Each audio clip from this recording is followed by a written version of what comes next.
Greetings and welcome to Starkville. I'm Jason Stark. I write about baseball for The Athletic, and I am joined once again by my good friend, writer, broadcaster, professor, distinguished former major leaguer, and the voice of Sunday Night Baseball on ESPN Radio, Doug Glanville. And Doug, perhaps you've noticed, I'm sitting here in Starkville's Camp Nashville, otherwise known as the meetings. So I'm here. Right a few feet away, I see the mayor of Starkville, Tim McMaster. He's here. So yes, that brings to mind, Doug, where the heck are you? I am still probably, 1,000 miles away or so. But I'm actually covering winter meetings at ESPN. So we're doing every night, Monday, Tuesday, Wednesday. We're going to cover, the happenings of the day. A little slow the first day or so that we were covering this. We had Adam Ottavino of the New York Mets, or free agent, I guess, at this point. So that's what I'll be doing. So I'm here in Connecticut, just getting ready to head over to Bristol and talk some baseball after full days of trades and action and Otani signings. All right. Well, I've observed this in the past when I'm here and you're not. Look, everybody who is anybody in baseball, they're right here. So I know I asked you this last year, but if you're not here, should people read anything into that? Well, I don't think so. It could be very secretive. Like Otani doesn't want anyone to know where he's visiting. Yeah. So it's similar to that. For all you know, I could actually be in Nashville. You just can't really tell. So, you just never know. I might turn around and appear in that river that goes to the hotel. Yeah. Is that what it is? Actually, that's one of my theories, is that maybe you were traveling with Otani, helping him sort through his options. And so if that's true, Doug, you can tell us, where is Shohei going to sign? Come on, tell the world. I do. I absolutely do. Teaneck, New Jersey, the new expansion of where I grew up. Nobody thinks to look from there, that's for sure. See, element of surprise. Never know. Okay, I'm not going with Teaneck. I'm actually leaning now toward Toronto. Listen, if he actually visited Dunedin, Florida, the least Shohei-esque place that I could ever imagine him, I think that's a sign that he's serious about the Blue Jays. And I know they are extremely motivated to make him a Blue Jay. It would be an excellent place for him to be the biggest star in yet another country and still stay wrapped in his little comfort zone. And I think that's a huge factor. We talked about it before. Somebody said to me yesterday, if he wanted to be a Dodger, wouldn't he already be a Dodger? And I don't know the answer to that, but there might be some truth in it. I've had people who are close to him tell me he already knows where he wants to go, So why is he going through this whole dance? I would say we will know soon. I'm going to guess it's not going to be Teaneck. You want to change your answer? Well, he surprised us with the Angels, so I think anything's possible. So I'm going to stay with Teaneck for a bit until further notice. All right. Glanville's sticking with his answer. Wherever it is, though, there's a really good chance we might talk about it right here on the Athletic Baseball Show. Doug, you know what else we should talk about since we're in Nashville? How about baseball coming to Nashville? Major League Baseball, because I think that's happening. So here's what we're going to do. Why don't we talk to a man who knows all about that? Hey, I'm so excited to welcome in this week's special guest here in Starkville, because he's always been one of my favorite people in baseball to talk to, going way back to when he was pitching in Philadelphia before he became a megastar.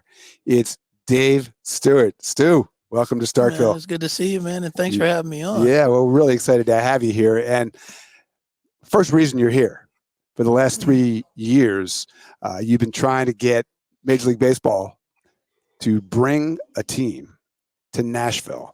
Why don't we start by having me ask you this? How did that come about? It's a crazy story. It started off actually with a friend from California that moved here initially to, get back well, to get out of California, which everybody's trying to do these days. But in leaving California, he had a daughter that was going to University of Kentucky. His wife had roots here in Nashville, and his son was out here. And so he decided to move family out here and come and just make life easier. The announcement from the commissioner came about expansion in, Montreal and Charlotte, Nashville, Mexico City, Austin, Texas was a part of that. At that time, Las Vegas and Portland. Yeah. And, once you start doing the thinking and, we're baseball people, you start doing the thinking, and the commissioner had already said it was going to be a 2-team expansion. We started doing the thinking and we said, well, Montreal, Charlotte, and Nashville are the Eastern teams. And then you start narrowing down the pros and cons of Nashville over the other two. And so I won't go over the cons of the other twos, but I will go over the pros of Nashville. As he was moving here, so were a lot of other people from the West Coast that were migrating to Nashville, one of the fastest growing states and cities in the country. There was already the Predators, the Titans, and the Nashville soccer team here, all being successful and successfully supported. Then you look at the tourism, which is year-round, all the time, nonstop. Hear there's some music here. Yeah, and then there's music. And there's food, the culture, and there's corporate businesses that are moving here left and right. And so when you take all of that, and you put it together, we felt that this was the best place to plant our feet and give it a go. And that was 3-4 years ago, and now we're 4 years later. Nashville's been talked about prominently in terms of players wanting to be here and play here. Tourism is at its all-time high. There have been other non-baseball events that have been here that have been off the charts. It's just a great city, great people, and we feel that because there's strong sports support here anyway, baseball will be another piece of the puzzle, major sport that will come here and garner great support. Yeah, well, you know this, but here at The Athletic, we did a survey of players this year. Where would you like to see baseball expand? And nearly 70% said Nashville, and nobody else was even close, any city.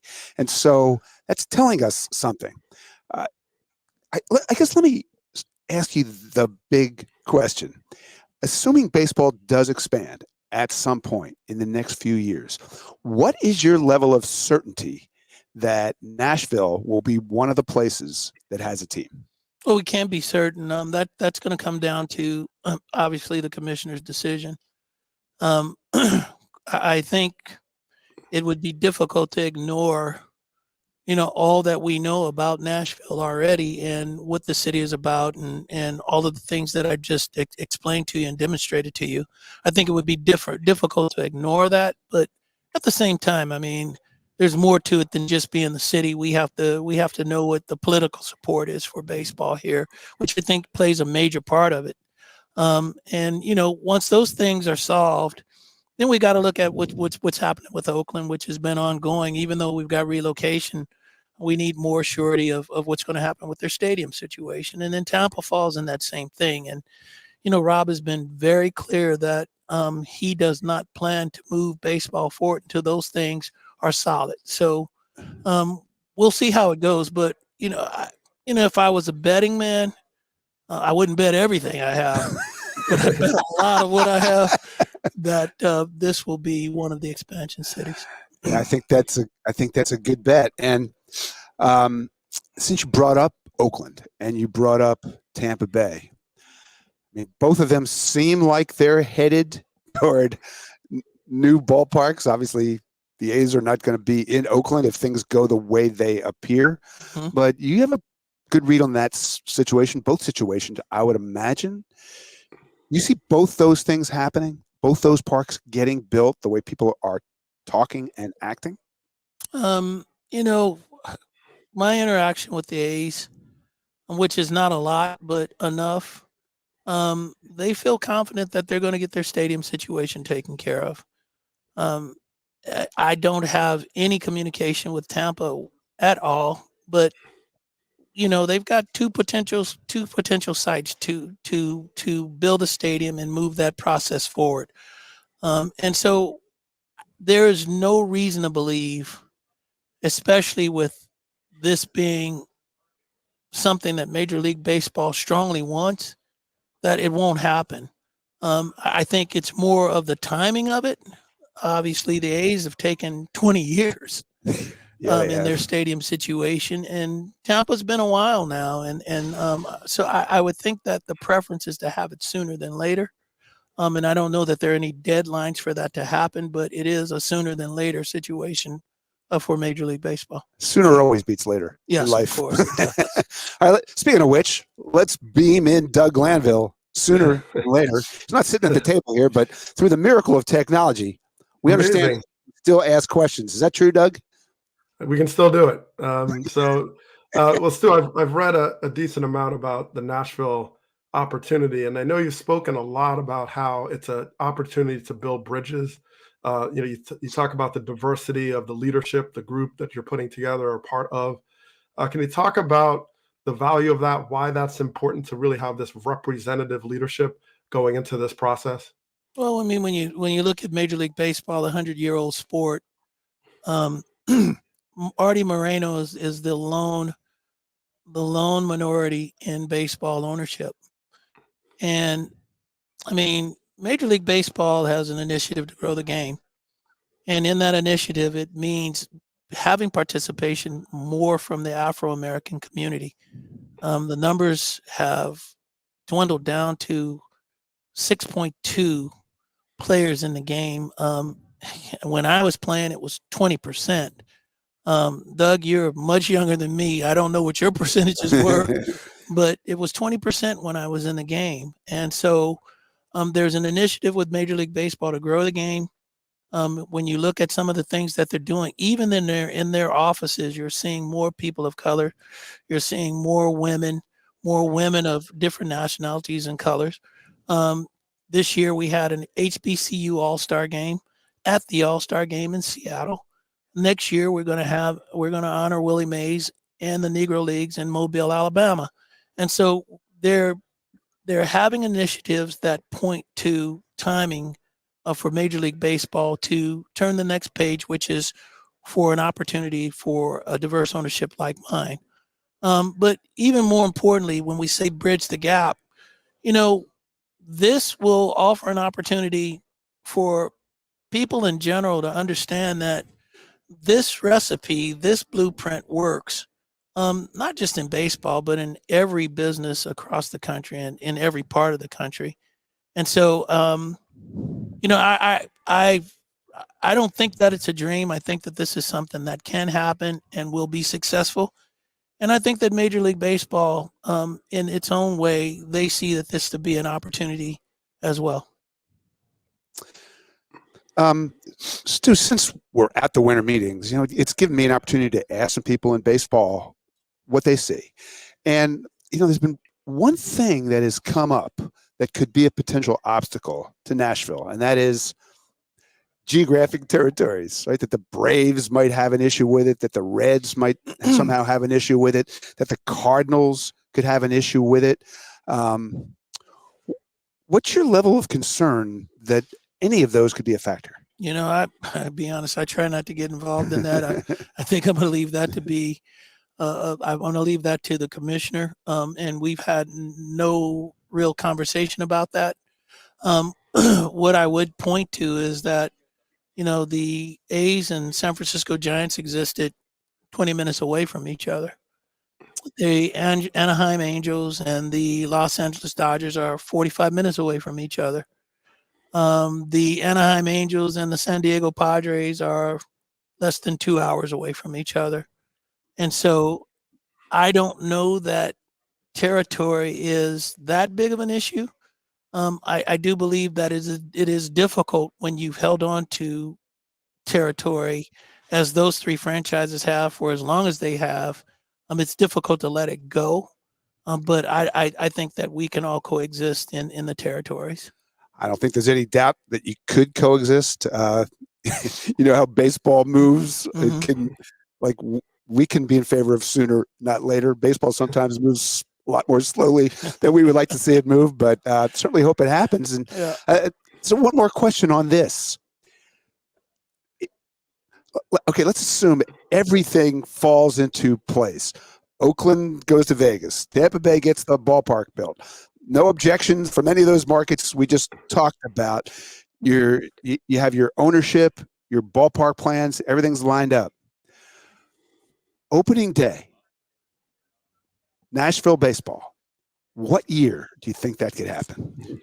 You know, we know that we've got a CBA in 26, and my guess would be that this is not going to happen before that. You know, it's been whispered, and today I heard it was said in the commissioner's interview that he would plan to have shovels in the ground in 28. And so I'm going to take his word as the gospel that in 28 we'll have shovels in the ground. I was hoping that we'd be playing baseball by 28. Yeah. At least minor league baseball by 28 and playing major league baseball in 29. But, you know, I'll take 28. Yeah, could be worse. Doug, do you have one more on Nashville before we move on to Oakland? Well, I know you talk about the Stars in terms of like name and how you're carrying that legacy, you know, with the Negro Leagues. I mean, why was that important to you? Well, the Negro League Baseball, it's everything that I am. It's everything that you are. Without that league actually taking place, without it happening, I mean, my mentors when I first came into professional baseball were Roy Campanella and Don Newcomb. Those were the first faces I met when I was a Dodger. And having sit downs with them on a day-to-day basis and talking to them about the impact of Jackie Robinson on the sport and the impact on them being able to come in the game because of Jackie is important. I think it's important to carry that legacy if we can do that. And so to be able to honor the Negro Leagues for the first time in the major leagues by bearing that name, I think is important, and I think it has value. All right, we've touched on Oakland a little bit so far, but you grew up in Oakland. Your greatest years as a baseball player were in Oakland. And it's just mind-blowing, I'm sure to both of us, that in a few years, there won't be any baseball in Oakland. Nobody could be closer to it than you. What do you think went wrong? Well, you know, I've had, I've spent probably 18 years of my life after baseball as a negotiator for players. And I always look at the negotiation with players and the deals that I got done and the deals that I didn't get done. The deals I got done, I was willing to sit in the room for multiple hours late in the morning to pound a deal out because that's what I really wanted. But it was also displayed to me by the other side that that's what they really wanted. This Oakland A saga story has been going on for 20 years even before the Fisher group took over this team. That's true. They were trying to find a new place to play, a better facility to play. And it just never happened.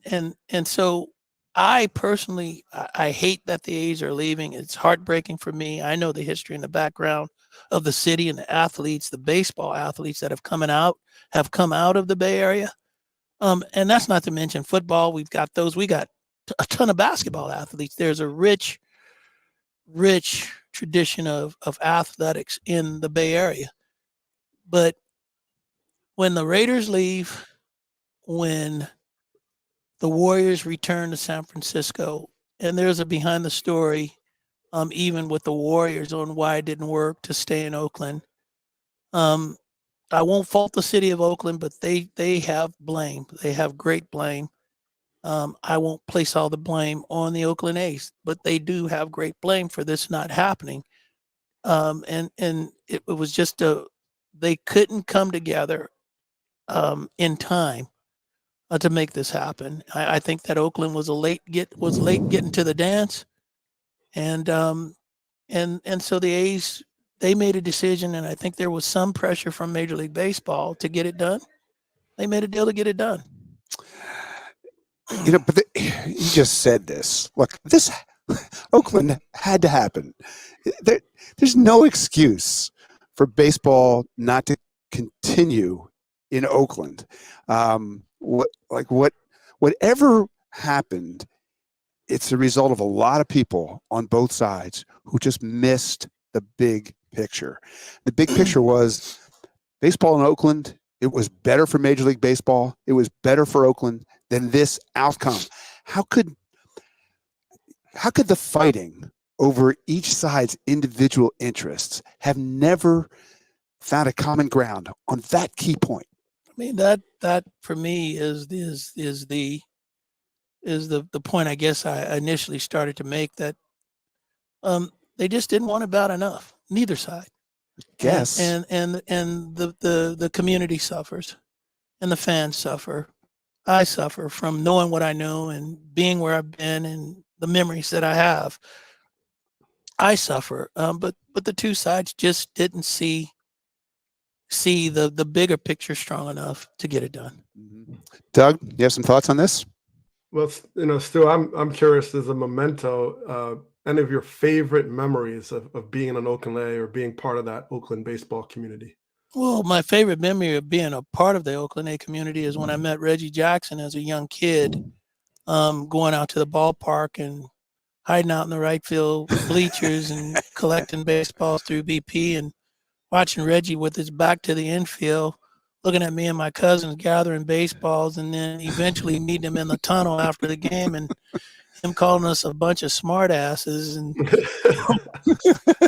what are we doing in that tunnel? And I said, hey, man, we were just trying to get an autograph. My cousin had caught a baseball from Rick Mundy, and he was trying to get the ball signed, and Rick Mundy came out of the tunnel and didn't sign the baseball and told us to go home because it was a school night. And Reggie was and Reggie was shortly behind him, and the last player out of the clubhouse, by the way. And that's when he called us a bunch of smartasses, because when we were in the seats, he kept saying, "Old man Finley's going to kick us out of the stadium," because we had snuck in. And we told him, well, old man Finley couldn't keep us from coming in the stadium, so how's he going to kick us out? And, for us, there was no security, so who was he fooling, right? So we were in the tunnel, and Reggie eventually asked us where we live, and we told him, and he said, well, how are you getting home? And we told him that our bikes were chained at this gas station, and that we were going to walk to the gas station and bicycle home. And he asked us if we wanted a ride, and I told him, man, my parents, they told us never take rides from a stranger. So Reggie slow drove behind us. We were fast walking and actually a little bit of a trot to our bicycles, which were blocks away. And literally, we lived blocks from the Coliseum. We got to our house, and he rode behind us, and he drove off, and he literally made sure that we were safe. Wow. It took us a long time to warm up to take tickets from him, but we were always at the games. And you didn't need no tickets. Yeah, we were season ticket holders. Minus the actual tickets, yeah. And that is my fondest memory of Oakland and the Oakland A's. Was actually meeting Reggie, who I consider to be a big brother now, and I went on to become a professional, as we all in the Oakland A's. Was actually meeting Reggie, who I consider to be a big brother now, and I went on to become a professional, as we all know, but I had lost track of Reggie, and the first time I'd seen Reggie since I was drafted was when we played the Yankees in the 1981 World Series. Wow. And he had no idea who I was, and I was walking up with my son at that time, and he was out taking batting practice. And if you know Reggie, he's serious about his extra work. And when he stepped out of that cage and I asked him to take a picture with my son, And he asked me what team I played for, and I said I play for the Dodgers. Well, first he said, "Are you media?" I said, "No." "Well, what are you doing here?" I said, "I play for the Dodgers." And he said, "Man, you see what I'm doing here? I'm getting my preparation in. You having me take pictures. You have me wasting my preparation. Man, what is wrong with you?" And I said, "Reggie, it's me." And he says, "You who?" I said, "Dave Stewart." He said, "Little Stu?" "Yeah, man, it's me." And that broke the ice. And from 81, and we're now in 2023, we communicate with each other on a regular basis. And it was just great to reunite with him and now carry a childhood relationship into my adulthood. Wow, what a tremendous story. I'd like to ask it this way, because I think about this all the time. Do you think back on what the ballpark was like and what your teams were like when you played in Oakland? It was something special. We played in a great facility. When it was the ballpark we played in, we could see the Oakland Hills and the skyline. And before the footballization of it. Before that happened, I mean, it was a great place to play baseball. A fair ballpark at night, and a fair ballpark in the daytime, believe it or not. People talk about it now and how unfair it is with all foul territory. And I will give you some of that, but it was a great place to come and watch baseball. And, when I think about our teams, and believe me, I don't take it for granted, because I've got relationships today that I carry from that time. Ricky Henderson, I actually grew up with, playing baseball with him in Oakland. But Carney Lansford and Dennis Eckersley, Dave Henderson has passed, but it's a great relationship that I had in the game, carried after the game. Tony Phillips in the game and after the game. Bobby Welch, who has passed,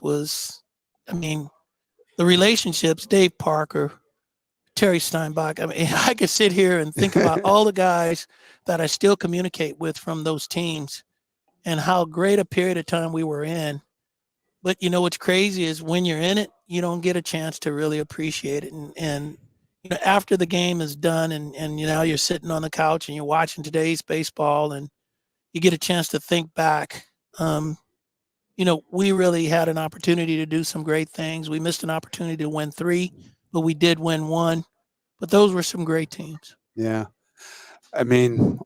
It's so sad that all we're going to have is the memories. Yeah. That's all anybody in Oakland's going to have unless they expand there. One more thing on this. Is baseball in Vegas going to work? I don't know. I think the A's are hoping that they can create the same magic that the Raiders did in Vegas.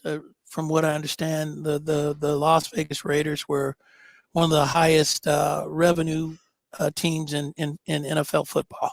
It's a lot more games. Yeah. And so I don't know if they can be successful or not, quite frankly. I don't know. I do know that if you're putting the same product on the field that they have the last 2 years, I think success is going to be difficult. But they promised that they're going to put money into the team. And so we'll see. I really don't know how that market's going to be for the A's. Yeah, it'll be interesting to watch, man. I can't let you leave without asking you about starting pitching and the state of starting pitching, because I look back on you in Oakland. You did something nobody's ever going to do it again. You had 41 complete games in 4 years. There's no active pitcher that even has 30. Justin Verlander is the leader, I think, with 28, 26, something like that. So how do you look at how starting pitchers are handled now? I look at it seriously as the game has changed and the game has brought what it's brought to Major League Baseball. But I also know this, that Major League Baseball in the pitching department can't survive doing what it's doing at this time. It will kill relievers for sure. Starters are going to have to do more in the game. I was listening to Ted Simmons the other day on one of the networks. He was talking about 4.9 innings is as much as starters go. That can't last in baseball. It can't last and the game be successful.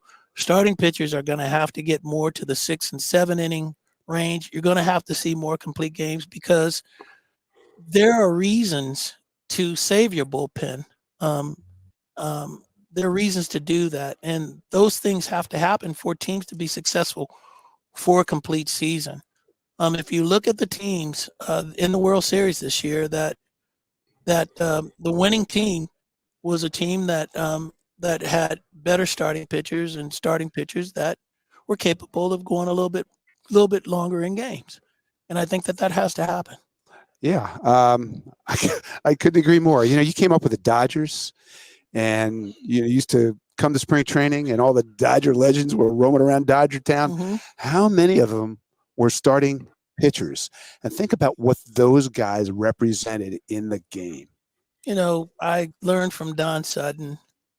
Al Downing was a part of my group at that time. I had an opportunity, as I told you, to talk to Don Newcomb. Don Drysdale used to come through. Sandy Koufax is one of the major factors in me being the type of pitcher that I became. It's important to have those guys talking in your ear.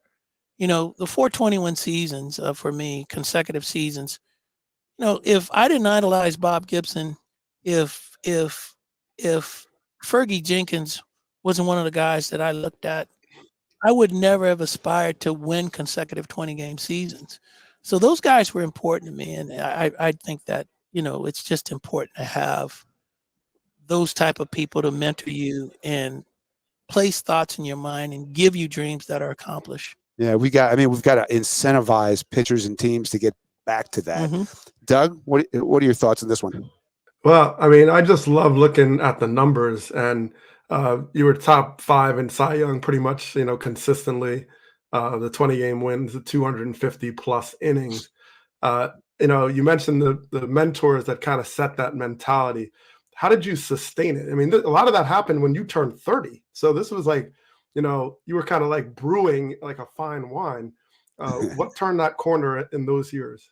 I always had aspirations in the minor leagues. I was a starter, and if you look at my minor league numbers, I put up some great numbers as far as innings pitched were concerned.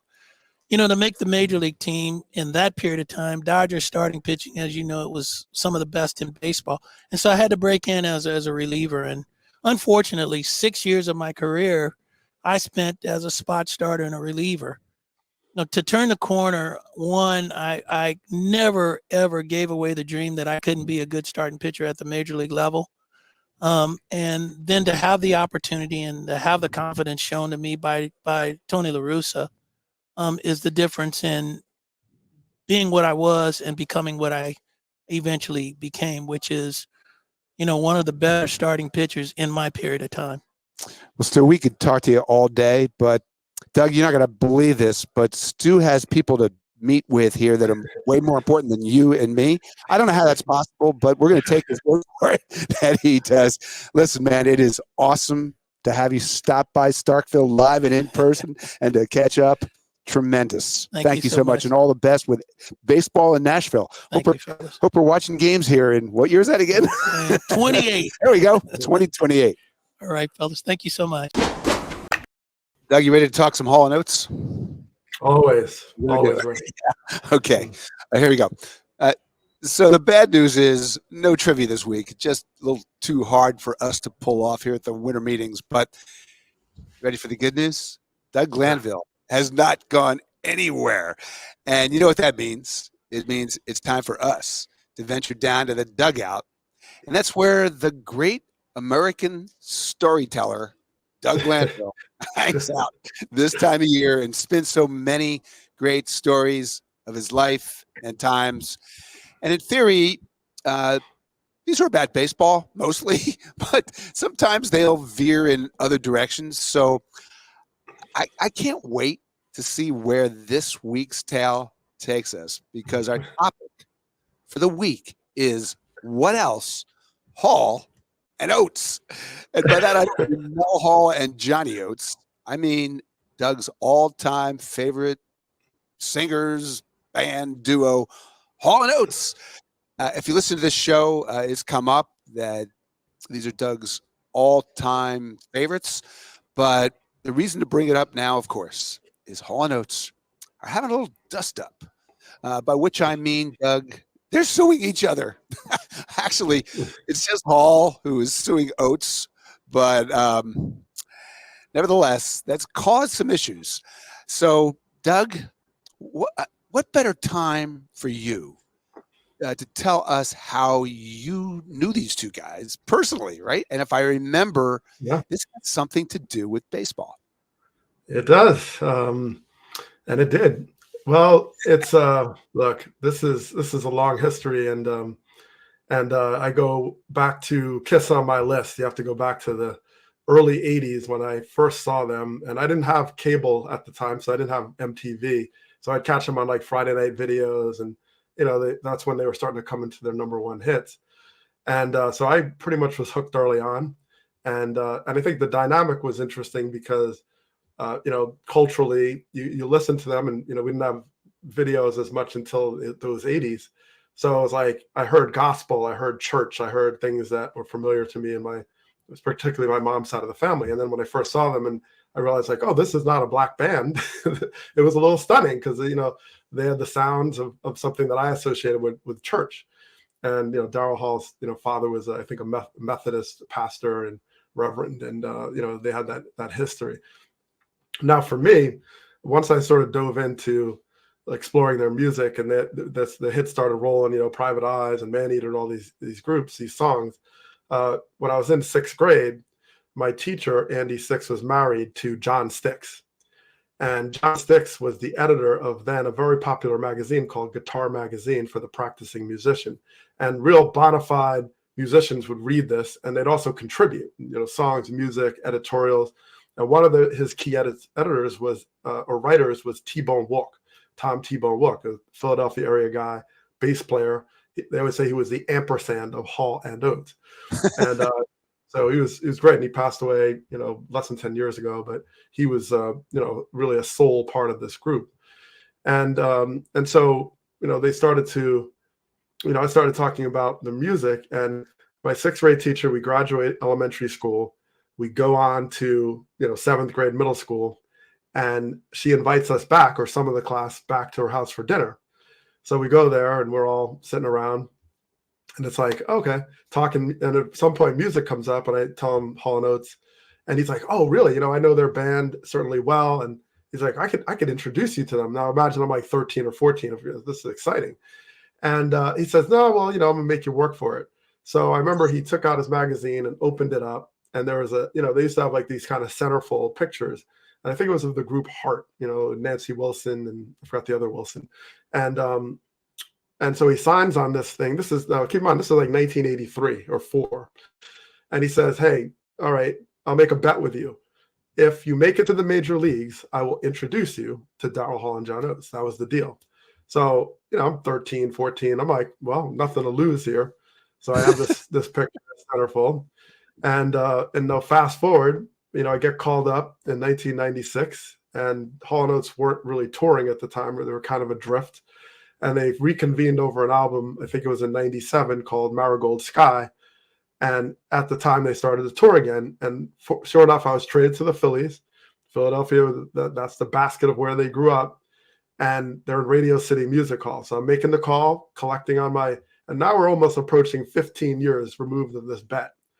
And so I bring all these Phillies jerseys, and I sign them, and I'm backstage, and I get these passes from John Styx, and I'm backstage about to meet Daryl Hall and John Oates. And sure enough, I meet him backstage. Tommy Mottola was their first manager. So, I see him backstage. I'm like, that was surreal. And I start talking, and John was just sort of, hanging out, talking to me. And all of a sudden I hear the drums going for the first song. And I'm just like, don't you have to go out there? He's like, no, man, I got like 3 minutes, so we can keep talking. So we ended up talking, for a long time. I became very cool with their tour manager, who was a huge Cal Ripken fan for the Orioles. And I remember I got Ripken to sign spikes for me later in his career, and I gave one of the spikes to his tour manager. And so it started to like blossom. I started going shows backstage and became really good friends with John. And at one point, I think it was around my birthday, is when Schilling got traded to the Diamondbacks. He came back, and we had a day game in Philly. And so they had John Oates come to the game, talk in between innings, and then come out and change the bases. They used to change the bases every 3 or 4 innings. So we built this nice friendship. And to this day, I've done stuff for his book tour. I've seen them, tens of times. My kids know their music. And baseball's kind of been in the center of it because, multiple times John Oates' son's first game was a Phillies game that I invited them to. And baseball swirled around. So I made this connection that was, different because I was, a fan as a kid, made this connection through being in sort of the spotlight as an athlete, and then seeing how much we really had in common in their music and their style. And so, to the end, regardless of what happens, I understand business and things go awry at different times, but they've done music for, 40 plus 50 years. You're talking about longevity. It's really over 50 years. And so I know for me, their music has been a mainstay and something that's been central to my life. So when I, was on the Phillies coming out to my walk up song, we had No Can Do. I can't go for that. so Hall and Oates, baseball. It's all part of my 80s love, and it sustains. But let me get this straight. The only reason you made the big leagues is so you could meet Hall and Oates? I mean, the motivation was there, man. I was like, wait a minute, I can meet these guys. So, and my wife always points out that in my book, Hall and Oates, they're mentioned like 6 or 7 times, and my wife isn't. Only 6 or 7? What's wrong?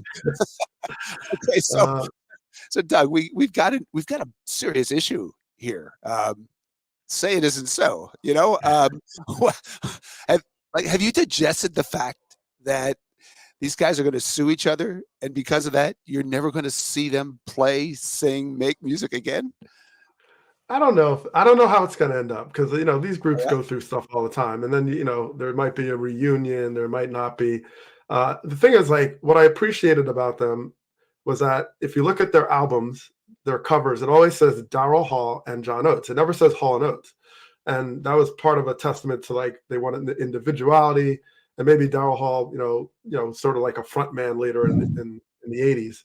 But they always had this sort of separate, world. And John Oates has done tremendous solo work and single work. So you can still see them. And they, as of now, they were touring together as well. I don't know if that will continue, but I've seen them, John Oates. I saw him this summer, just one town over, got to catch John there and go to the sound check and all these things. So, so I think I got a lot of funny emails and texts when the news broke about this lawsuit. I contribute. People, people were highly concerned for me. And so I remember Marcus Hayes, the Philly writer, he wrote, he's like, well, who's going to get custody of you? so I was like, honestly, don't blow through this. What's the answer? Who does get custody? Nope, never. Yeah, you can't pick sides in these guys. You can't pick sides. And, their music is always, well, I mean, they have such a catalog. I'm not worried about their legacy. I went to their Rock and Roll Hall of Fame induction in whatever year that was, 17 or something. So, they've done it, and I think they'll continue to have this amazing catalog, and they still put out some good work. So hopefully, they get back together. I remember years ago I pitched John Oates on, there's an album H2O, which is actually on my watch here, if you can see it. Okay, so wait, how do I do that? Oh, it's upside down. Okay. So anyway, it's them staring at each other, right? This is where Man Eater and, all these songs come out one-on-one. And so I said, hey, John, you could do this, like, take a picture now and call the album Time, because now you got two guys 40 years later staring at each other. And then you could write about, like, the evolution of your lives. So that was my pitch, so I feel like they've done tremendous work. And the fact that they were huge in the 80s, yet they had started their albums in early 70s. They had like 10 albums before they really, had the, Private Eyes and all those songs. So they have a lot of musical chops, and I have a lot of respect for what they've done, especially how much they've appealed across different, diverse elements of our world. They're very universal in their style. So, so hopefully I'll write something about it. I'm, thinking about it, but for now, baseball was my way in, and baseball will remain my love and my love for their music. So I hope everybody noticed how delicately Doug danced through this whole thing. He wants no parts of taking sides here. Watch out. They'll chew you up, man. So, listen, I'm counting on you to restore peace on Earth, or at least peace on Hall and Oates Earth. We need this to happen, okay? If Doug Landville can't do it, I'm just worried about the future of humanity. And on that note, I should also mention that's going to do it for this week's show. We'll be bringing you podcast magic just like this all off season long on the Athletic Baseball Show, which is available in its entirety, absolutely free, everywhere you get your podcasts. And if you would like to help your friends or loved ones read any of the amazing coverage of Shohei Otani, the winter meetings, this fascinating baseball offseason now taking place in The Athletic, we can tell you how to do that. If you go to theathletic.com/baseball show and you're buying a gift for a new subscriber, you can buy one of those gifts for just $19.99 for the next 12 months, or two for $39.99. Please don't do that math, but it works out fine. So there's always that. But also remember, you too can be part of this podcast. Every show, except for this one, we pick the most fun listener trivia question of the week. And then that lucky listener gets to join us right here and prove once again, there is no baseball trivia question we can't get wrong. So how could you join us? You can always email us at starkville@theathletic.com. Or to be honest, what most people do is they hit us up with their questions on the site that the ancient settlers used to refer to as Twitter. Doug, I believe you were once an ancient settler. So if someone wanted to join you in your settlement camp on Twitter or X or wherever it may be, where could they find the Doug Glanville encampment? Well, back then we talk about the settlement. I was known as Doug Glanville. Now I'm Doug Glanville, formerly known as Doug Glanville on the new system X. So you'll still use the @ symbol, so that's fine. And just spell my name out, Doug Glanville, DougGlanville, and then I'll find you. Yeah, one of the great traditions that they actually called Doug Glanville for as far back as any of us can remember. Yeah. As for me, you don't have to call me Jason Stark. You can find me at Jason ST, JAYSONST. Also, please remember to hashtag those questions, Starkville QS. So, Doug, thanks for playing. Thanks to Dave Stewart for visiting us in person here in Nashville. Thanks to the mayor of Starkville, Tim McMaster, for producing us and putting up with us. And thanks to you all for listening. Doug and I will see you soon on Starkville.